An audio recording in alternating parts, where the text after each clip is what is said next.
கும்பராசி நண்பர்களே, காலபுருஷ தத்துவத்தில் 11ஆம் ராசி கும்பராசி. கும்பராசிக்கு உகந்த பலம் வாய்ந்த குணம் என்ன?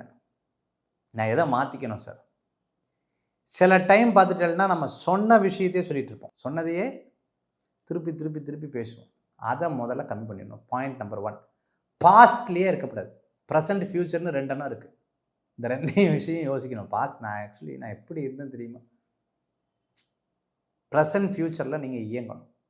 இதை மட்டும் இயங்கிட்டால் கும்பராசி என்பர்கள் வசீகரத்தில் ரொம்ப ஸ்ட்ராங். இல்லைங்கிற விஷயத்தை விட்டுட்டு இருக்குங்கிற விஷயத்தை யோசிக்காம. ஒருத்தர் ரொம்ப மன வருத்தப்பட்டு இருந்தார். என்ன பண்ணுறதே தெரியல. சரி, ஊருக்கடியில் ஒரு இடம் இருக்குது, அங்கே போய் வாழலாம் வான்னு சொல்லிட்டு சம்சாரத்தை கூட்டிகிட்டு போனார். கூட்டிகிட்டு போய் சரி வீடு கட்டலான்னு சொல்லி குழியை நோண்டப்போ டங்குன்னு ஒரு சவுண்டு கேட்குது. என்னடா சவுண்டு இதுன்னா ஒரு சிலை வந்தது. இவள் சொந்த பந்தமெல்லாம் இவளை கவனிக்கிறதே கிடையாது. அந்த சிலையை எடுத்த உடனே ஊருக்காரெல்லாம் கூட்டிட்டா. ஐயோ, இது பல ஆயிரம் கோடி போகுமே, இது பல 100 கோடி போகுமேன்னு ஒரே சந்தோஷம்.